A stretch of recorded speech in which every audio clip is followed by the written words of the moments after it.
नमस्कार दोस्तों, स्वागत है आपका। आज के इस वीडियो में हम बात करेंगे कुछ ऐसे टर्म्स की जो बहुत ज़्यादा कंफ्यूजिंग होते हैं और काफ़ी बार इंटरचेंजेबली दे आर यूज्ड। तो ऐसी शब्दों को, ऐसी टर्म्स को आज हम थोड़ा डिटेल में समझेंगे, उनके एक्चुअल डिफरेंसेस को समझने की कोशिश करेंगे। चलिए शुरू करते हैं आज का लेक्चर।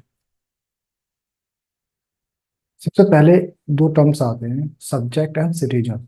तो इन टर्म्स के डिफरेंस को समझने से पहले हमें ये समझना होगा कि किसी भी कंट्री या स्टेट में मेनली कितने तरह के लोग हो सकते हैं।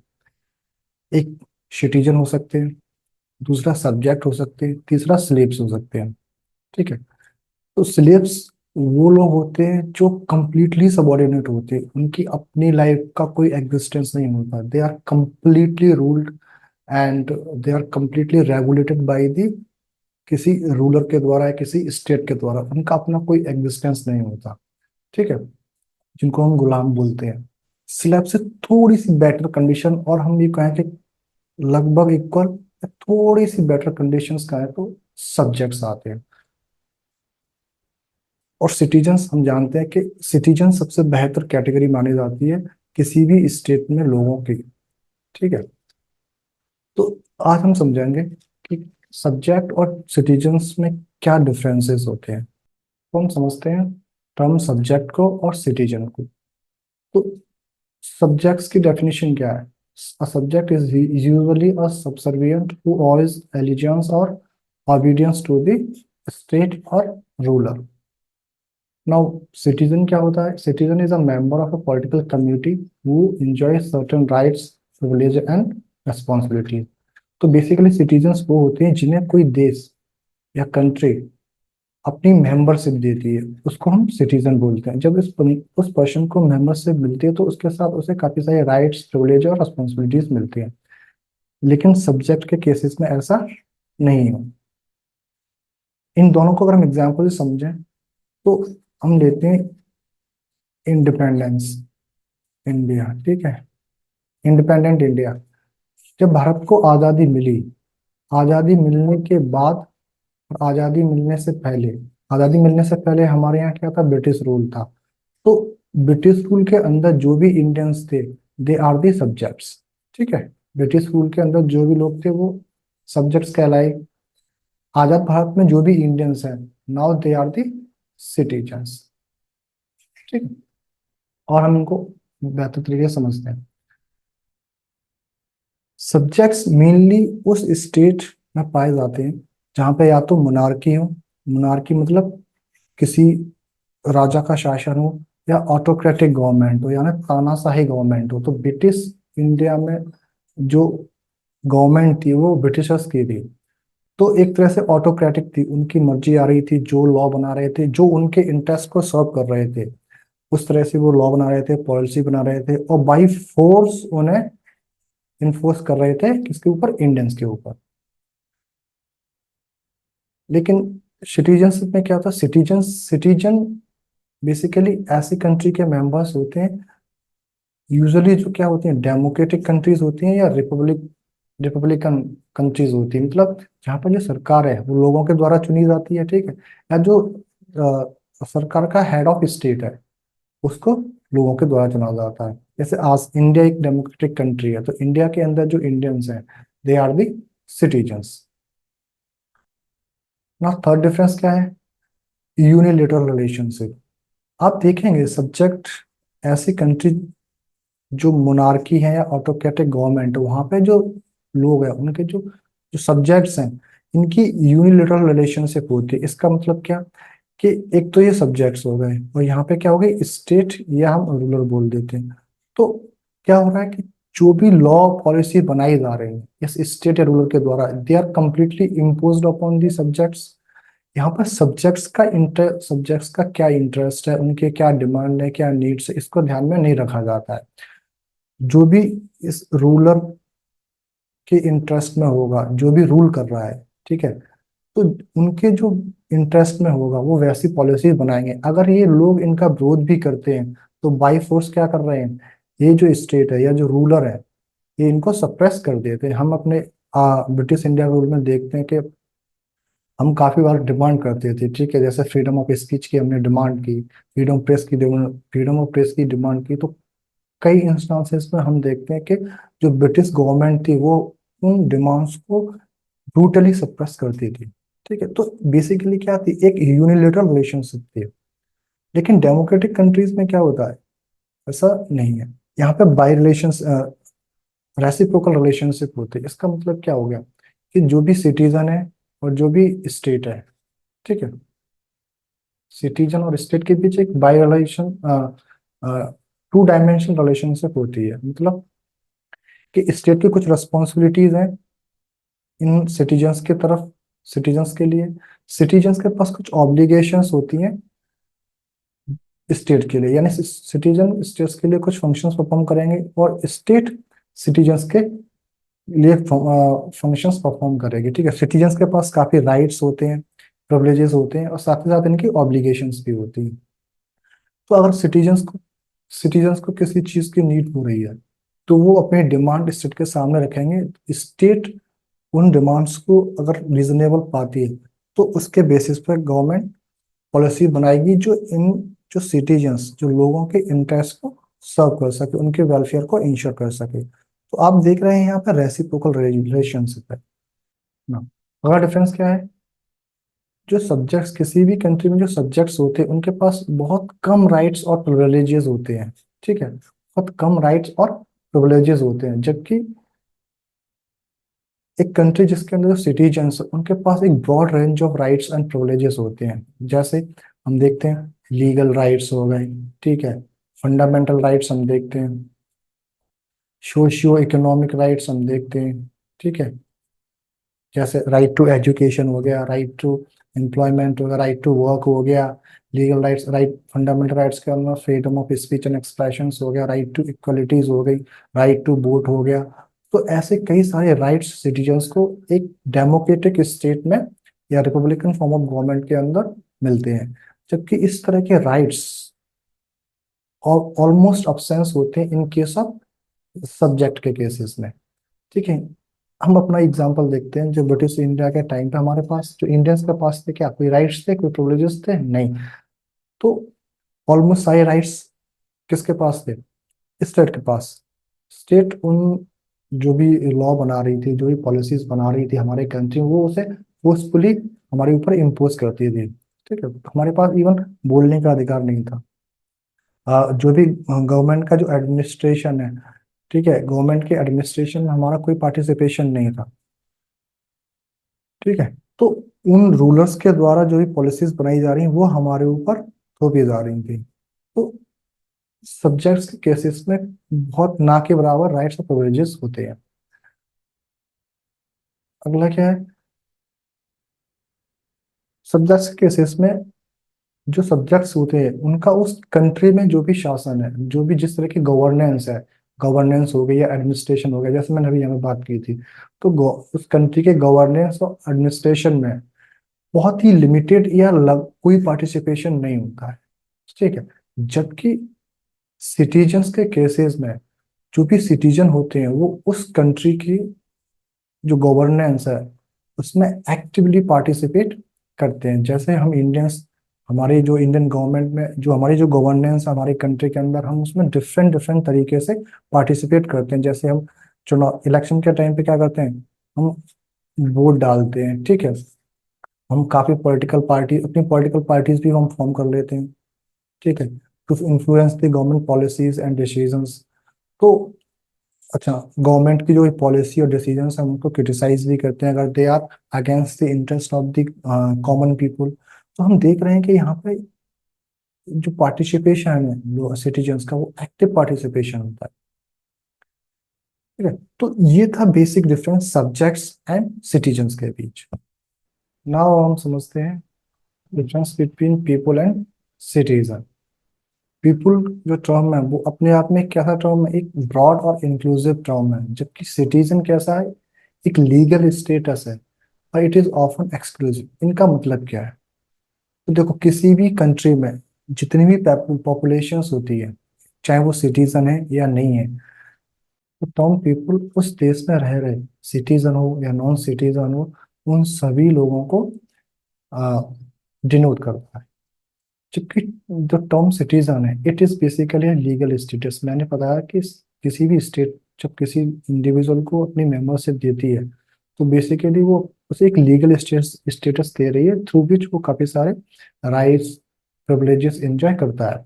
तो लीगल स्टेटस हो गया ना। एक्सक्लूसिव का मतलब क्या है कि उस टेरिटरी के अंदर जितने भी लोग रह रहे हैं, तो ये जो लीगल स्टेटस होता है वो उन सबके पास नहीं होता है। तो इसी वजह से जो सिटीजन्स होते हैं सिर्फ उनके पास इस तरह का लीगल स्टेटस होता है, लेकिन जो नॉन सिटीजन्स हैं उनके पास ये लीगल स्टेटस नहीं है। मतलब इसके अंदर जो भी राइट्स और प्रिविलेजेस दिए गए हैं वो नॉन सिटीजन्स एंजॉय नहीं करते किसी भी एक कंट्री में। यही कारण है कि ये एक्सक्लूसिव भी का city the term citizen is also exclusive term. हम इस डायग्रामेटिक फॉर्म से देख सकते हैं, जो डायग्राम से हम समझ सकते हैं। तो देखो, पीपल ऑफ स्टेट यानी किसी भी कंट्री के लोग, तो ये जो बाहर वाला सर्कल है इसके अंदर जो भी लोग होंगे वो उन सबको हम पीपल ऑफ स्टेट कहेंगे, पीपल ऑफ ए कंट्री कहेंगे। लेकिन ये दूसरा सर्कल हम देख रहे हैं, इसके अंदर जो भी लोग हैं व्हाइट सर्कल के अंदर, दीज आर द सिटीजन्स। मतलब इनके पास ये लीगल स्टेटस है, मतलब ये उस कंट्री के द्वारा दिए गए स्पेसिफिक राइट्स और प्रिविलेजेस को एंजॉय करेंगे। लेकिन जो नॉन सिटीजन्स हैं वो उनमें से या तो कोई भी राइट्स और प्रिविलेजेस एंजॉय नहीं करेंगे, या फिर काफी सारे राइट्स और प्रिविलेजेस से इन लोगों को डिफ्राइड किया जाएगा। तो ये बेसिक डिफरेंस है। Now second, the term people reflects diverse composition of a state population, includes citizens and non citizen, जैसे मैंने भी बात की थी। ठीक है। Second, citizen it implies formal relationship with the state. Formal relation मतलब जो भी सिटीजन होगा उसको लीगल स्टेटस दिया जाएगा थ्रू द लीगल मीन्स। ठीक है। तो उसके पास जो लीगल स्टेटस है, it establish a formal relationship with that person with the state. Third, जो लोग होते हैं उनके पास जो rights and responsibilities very depends on the status and individual has. जैसे मैंने कहा कि जो भी राइट्स और रिस्पॉन्सिबिलिटीज है ये वेरी करती हैं from person to person and the kind of status an individual has. मतलब सिटीजन्स होंगे उनके पास क्या होगी, जो सिटीजन्स होंगे उनके पास राइट्स एंड रिस्पॉन्सिबिलिटीज ज्यादा होंगी। जो नॉन सिटीजन्स होंगे उनके पास राइट्स और responsibility towards the state, towards the society, वो कम होंगे। जबकि सिटीजन्स में हम बात करें तो इनके पास, जैसे हमने भी डिफाइन किया, हमने भी समझा कि राइट्स एंड रिस्पॉन्सिबिलिटीज बहुत ज्यादा होती हैं सिटीजन्स के पास। यहाँ पे एक चीज और समझने वाली बात है कि जब हम टर्म पीपल को एक लीगल पर्सपेक्टिव के सेंस में हम यूज करते हैं, बिल्कुल लीगल सेंस में यूज करते हैं, तो the term people includes individuals who possess citizenship और लीगल रेसिडेंसी स्टेटस। इसका मतलब क्या हुआ कि एक तो वो लोग, एक तो सिटीजन्स, उनको स्टेट एक लीगल स्टेटस दे रही है। दूसरी चीज वो लोग जिनको उस देश ने, उस कंट्री ने या उस कंट्री के गवर्नमेंट ने लीगली अलाउ किया है to reside in their country for a particular और स्पेसिफिक पीरियड ऑफ टाइम। जैसे हमारी कंट्री के, इंडिया के अंदर क्या है, इंडिया के अंदर काफी सारे फॉरेनर्स रह रहे हैं। तो हमारी कंट्री क्या करती है, जैसे उन्हें वीजा प्रोवाइड करती है। मान लो किसी को 5 साल के लिए वीजा प्रोवाइड कर दिया, ठीक है। अगर वो पर्सन किसी भी रीजन से रह रहा है, फॉर एग्जाम्पल उसको यहाँ पे बिजनेस करना है, ठीक है, या वो किसी स्टडी के पर्पज से रह रहा है, तो गवर्नमेंट क्या है, वीजा के थ्रू उन लोगों को, जो फॉरेनर्स हैं, उनको अलाउ करती है to reside in India as a resident. तो it is also legal resident. तो ये था basic difference between people and citizen. ना, और हम समझते हैं difference between nationality and citizenship. बहुत इंपॉर्टेंट डिफरेंसेस, बहुत इंपॉर्टेंट चीज है ये समझना। कई बार हम कंफ्यूज होते हैं कि नेशनैलिटी और सिटीजनशिप को लेके। ठीक है। तो आइए हम समझते हैं नेशनैलिटी और सिटीजनशिप। तो नेशनैलिटी क्या है, इसको हम डेफिनेशन समझें। It is a persons affiliation with a particular nation particular nation or a country reflecting its cultural, social and ethnic ties। ठीक है, पीपुल, नेशनलिटी क्या दर्शाती है, किसी भी इंडिविजुअल्स की किसी पर्टिकुलर देश के प्रति उसके कल्चर को रिफ्लेक्ट करती है, उसके सोशल टाइज क्या है उस कंट्रीज के साथ, उसके कल्चरल, एथनिक और रेशियल टाइज क्या है, ये नेशनलिटी उस चीज को रिफ्लेक्ट करती है। जबकि सिटीजनशिप क्या है, जैसे हमने पहले ही देखा था कि एक लीगल स्टेटस है जिसमें कुछ स्पेसिफिक राइट्स एंड रिस्पॉन्सिबिलिटीज दी जाती हैं, फॉर एग्जाम्पल इंडियन सिटीजन। लेकिन यहीं पर नेशनलिटी का हम एग्जाम्पल देखें तो अफ्रीको अमेरिकन, इसका मतलब क्या हुआ कि जो लोग अफ्रीका से माइग्रेट करके अमेरिका पहुंचे, यानी यूएसए पहुंचे माइग्रेट करके, वहाँ काफी साल रहे और उन्होंने वहाँ की सिटीजनशिप ले ली, तो in terms of citizens they are the American citizens. But हम अगर उनकी नेशनलिटी देखें कि जो लोग यहाँ से माइग्रेट करके गए अफ्रीकन्स, ठीक है, तो उनका जो कल्चर है, उनकी जो सोशल ट्रेडिशंस ट्रेडिशंस हैं, कस्टम्स हैं, ठीक है, जो उनकी एथनिक टाइज हैं, they are very much associated with the society of Africa. ठीक है, और सेकंड डिफरेंस क्या है,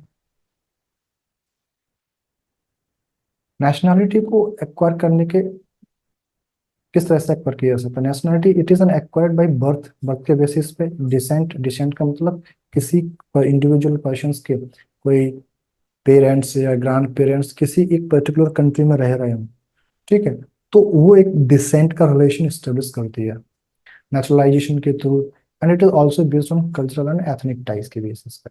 एग्जाम्पल से समझते हैं, कोई भी मान लो एक person of Japanese descent born and raised in Brazil में, मतलब कोई भी पर्सन जिस by descent it is a Japanese, मतलब उसके बाप बाप दादा या उसके परदादा जापानीज सिटीजन थे, जापानीज सोसाइटी के मेंबर्स थे, ठीक है, बट ये पर्सन कहाँ पे बॉर्न हुआ है, ब्राजील में बॉर्न हुआ है और ब्राजील में ही पला बड़ा हुआ है, तो वो जापानीज उसकी नेशनलिटी तो है, लेकिन हो सकता है वो जापानीज जापान का सिटीजन ना हो, क्योंकि वो कहाँ पे रह रहा है, ब्राजील में रह रहा है, उसका परवरिश, उसकी पढ़ाई लिखाई सारा वही हुआ, और हो सकता है उसके पास ब्राजील की सिटीजनशिप भी हो।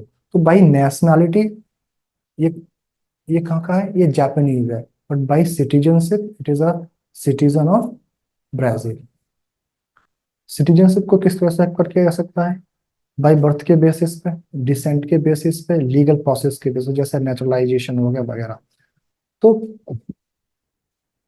मान लो कोई भी पर्सन, अमेरिका में क्या है, क्या हुआ कि कोई भी पर्सन अगर अमेरिका की बाउंड्री, जो अमेरिका की अमेरिकन टेरिटरी है, इसके अंदर कोई पर्सन बॉर्न हुआ, ठीक है, फिर उसके पेरेंट्स की नेशनलिटी कहाँ की है, इससे फर्क नहीं पड़ता है।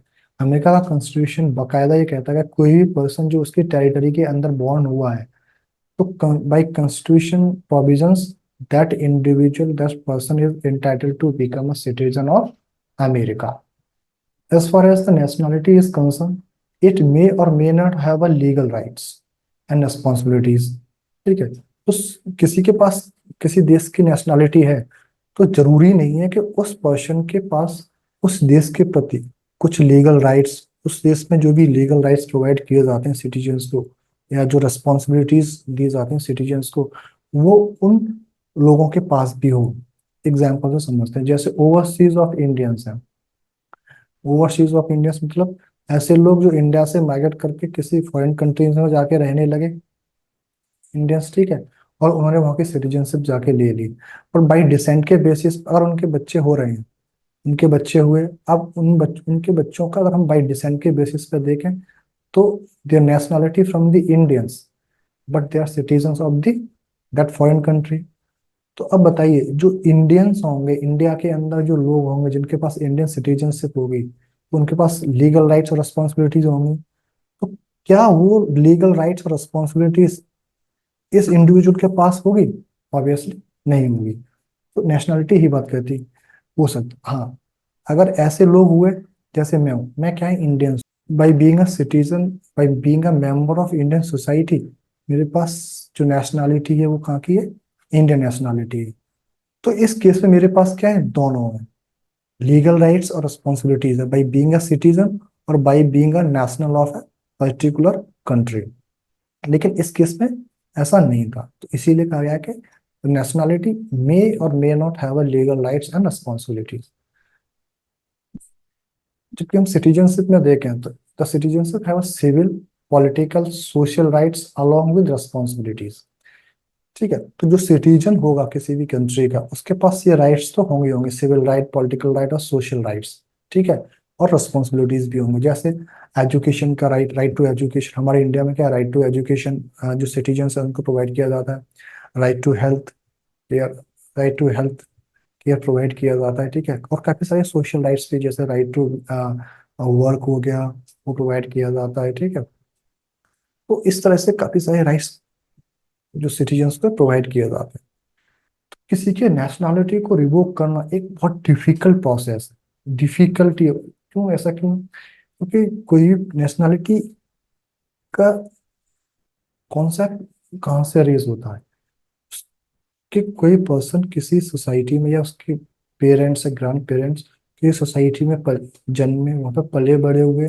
ठीक है, और ओवर द टाइम उनके अंदर जो सोशल कल्चरल जो प्रैक्टिसेस हैं सोसाइटी की, दे दे इनकलकेटेड इनटू देमसेल्व्स। लेकिन मैं कहूँ कि कल आप ये सब बंद करके किसी दूसरी सोसाइटी में जो प्रैक्टिस है, जहाँ के आप सिटीजन्स हैं, उनको यू स्टार्ट फॉलोइंग देम, तो it is not an easy things. और ये ओवरनाइट होने वाली चीज नहीं है। जबकि सिटीजन्स के केसेस में क्या हो रहा है, it can be revoked under certain circumstances और laws that vary from state to state. जैसे acquisition of citizenship through fraudulent means invest termination of citizenship. मान लो किसी पर्सन ने इंडिया के सिटीजनशिप आज एक्वायर कर ली, ठीक है, लेकिन बाद में पता चलता है कि उसने जो सिटीजनशिप एक्वायर की, उसने जो लीगल डॉक्यूमेंट्स प्रोवाइड कराए, दे आर इलीगल डॉक्यूमेंट्स। तो गवर्नमेंट को जब पता चलेगा तो क्या करेगी गवर्नमेंट, उसकी सिटीजनशिप को क्या करेगी, उसकी सिटीजनशिप को टर्मिनेट कर देगी। ठीक है, that person lose its citizens Indian citizenship. इस तरह से हम देखें तो हमने जो भी डिफरेंसेस समझे उसके बेसिस कर सकते हैं कि जो नेशनैलिटी है, it is a broad concept which encompasses legal, cultural, ethnic and social ties to a particular nation or ethnic group। वहीं पर जो जो सिटीजनशिप है, it is a narrow concept. क्यों? It is mainly focus on legal membership of an individual. ठीक है, किसी भी पर्सन को कोई कंट्री अगर अपनी लीगल मेंबरशिप देता है तो वो सिटीजन बन जाएगा। बस कंट्री ने किसी बेसिस, रीजनल बेसिस पे उससे अपनी सिटीजनशिप मेंबरशिप वापस ले ली, तो that person lose its citizenship. इसीलिए ये नैरो कॉन्सेप्ट है, क्योंकि इसका जो बेसिस है वो सिर्फ लीगल मेंबरशिप वाला बेसिस है। तो हमने इन पॉइंट्स के थ्रू समझा कि सिटीजनशिप और नेशनलिटी में क्या डिफरेंसेस होते हैं। हम इसको और क्लैरिटी के साथ समझते हैं, समझ लेते हैं इस फिगर के थ्रू। मान लो ये सब लोग एक कंट्री में रह रहे हैं। ठीक है, ये एक कंट्री का फिगर है, एक कंट्री है, कोई नेशन है। ठीक है, मान लो इंडिया मान लेते हैं, अपना अपना प्यारा भारत ये है। अब इस प्यारे भारत में कितने लोग रह रहे होंगे? देखो, एक तो वो लोग जो इंडियन सिटीजन है, ठीक है, एक वो लोग जो इंडियन सिटीजन नहीं है। ठीक है, इंडियन सिटीजन नहीं है यानी वो फॉरेनर हो सकते हैं। ठीक, तो वो लोग जिनके पास सिटीजनशिप है इंडिया की, और उनकी जो नेशनैलिटी है वो भी इंडिया की नेशनैलिटी है, वो इस एरिया के द्वारा डिनोट किए जाएंगे। ठीक है, ऐसे लोग जिनके पास इंडिया की सिटीजनशिप तो है, लेकिन उनकी नेशनैलिटी किसी दूसरी कंट्री की है, तो ऐसे लोग इस एरिया के द्वारा डिनोट किए जाएंगे। इसको मैं ऐसे राउंड फिगर से डिनोट कर देता हूँ। ठीक है, ऐसे लोग जिनके पास ना तो सिटीजनशिप है इंडिया की, ना ही इंडिया की नेशनैलिटी है, तो ऐसे लोगों को इस एरिया के द्वारा रिप्रेजेंट किया जाएगा। इस एरिया में तो इस ऐसे लोग कौन हो सकते हैं? ऐसे लोग होंगे जो फॉरेनर है, जो रेसिडेंट है हमारी कंट्री में। ठीक है, कोई फॉरेन रेसिडेंट है, वो हमारे कंट्री में आके रह रहा है ऑन वीजा, तो उसके पास सिटीजनशिप नहीं है, उसकी नेशनैलिटी भी इंडियन नहीं, लेकिन रहे हमारे इंडियन टेरिटरी में रह रहा। ठीक है, तो इस तरह से हम देख रहे हैं कि किस तरह से जो सिटीजन और नेशनैलिटी का रिलेशनशिप है, उसको हमने इस फिगर के थ्रू समझा। ठीक है, तो दोस्तों ये थे कुछ टर्म्स जिन जिनको लेकर हम कई बार कंफ्यूज होते हैं कि एक्चुअल में इनका मतलब क्या होता है। तो आज हमने इनको डिटेल में समझने की कोशिश की है कि इनमें एक्चुअल में क्या डिफरेंसेस होते हैं।